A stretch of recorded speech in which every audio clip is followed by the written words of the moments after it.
Si vous y prêtez attention, vous remarquerez que parfois, plus vous résistez à quelque chose, plus cela devient important. Cela peut être une mauvaise habitude, un schéma de pensée négatif, des vagues de pensée, des émotions, des expériences passées ou une échéance imminente. Quoi que ce soit, vous vous y opposez, essayant de le repousser, de prétendre que cela n'existe pas ou même de l'ignorer, mais cela ne disparaît jamais. Ce à quoi vous résistez gagne en puissance. À un moment donné, cela menace de vous renverser. C'est également ce que l'on appelle l'effet de l'éléphant blanc. Plus vous essayez d'oublier un éléphant blanc, plus vous y pensez.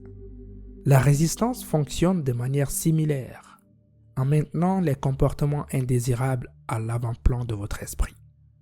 Carl Jung, le psychologue influent qui a beaucoup écrit sur le pouvoir de l'inconscient, a dit « Ce à quoi vous résistez non seulement persiste, mais grandira en taille. » En résumé, ce à quoi vous résistez persiste.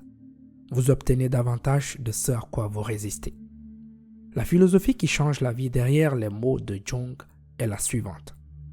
La résistance crée de la tension. Elle maintient votre concentration sur la chose même que vous souhaitez éviter. Cette concentration constante amplifie les pensées, les sentiments ou les expériences indésirables.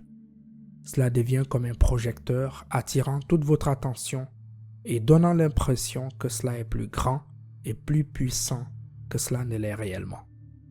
L'esprit est comme un iceberg. Il a deux parties fonctionnelles. Au-dessus de la surface, c'est-à-dire l'esprit conscient, et sous la surface, c'est-à-dire l'inconscient. L'esprit conscient est là où vous faites des choix et contrôlez vos pensées. Mais sous la surface se trouve l'immense inconscient, un tourbillon d'émotions, de souvenirs et de pulsions primaires. C'est dans ce domaine inconscient que la résistance prend racine. Lorsque vous résistez à quelque chose, une peur, une pensée, une mauvaise habitude, vous la repoussez dans l'inconscient. Voici la vérité amère. L'inconscient ne comprend pas le déni. Il ne fait pas de distinction entre résistance et concentration. Lorsque vous résistez constamment à quelque chose, vous lui donnez en réalité du pouvoir dans votre esprit inconscient.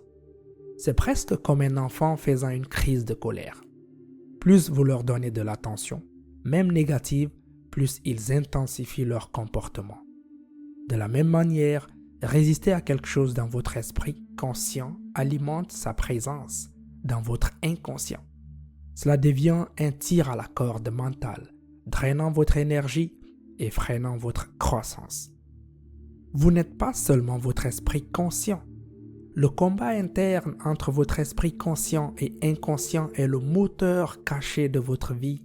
Il façonne vos décisions, colore vos émotions et peut même saboter toute votre existence. Nous savons que les drames les plus sauvages et les plus émouvants ne se jouent pas au théâtre, mais dans le cœur des hommes et des femmes ordinaires qui passent inaperçus et qui ne trahissent rien, des conflits qui font rage en eux, sauf peut-être par une dépression nerveuse. Ce qui est si difficile à comprendre pour le profane, c'est le fait que, dans la plupart des cas, les patients eux-mêmes n'ont aucune idée de la guerre interne qui fait rage dans leur conscient.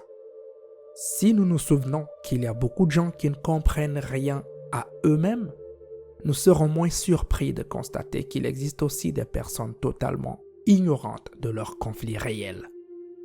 Alors, quelle est l'alternative? Carl Jung propose l'acceptation. Reconnaissez le sentiment, la pensée, l'expérience, l'habitude, l'envie sans jugement. Ne le combattez pas. Laissez-le venir. Observez-le calmement. Puis, laissez-le s'éloigner. Non pas parce que vous voulez qu'il reste, mais parce que nier son existence ne fait que le renforcer. L'acceptation vous prépare à détacher votre énergie émotionnelle de cela. Maintenant, avec la résistance reconnue, vous avez un choix. Vous pouvez l'observer, comprendre pourquoi elle est là, puis choisir de passer à autre chose. La résistance peut toujours être là, mais elle ne vous contrôle plus. C'est vous qui avez le contrôle. La résistance est une bataille perdue.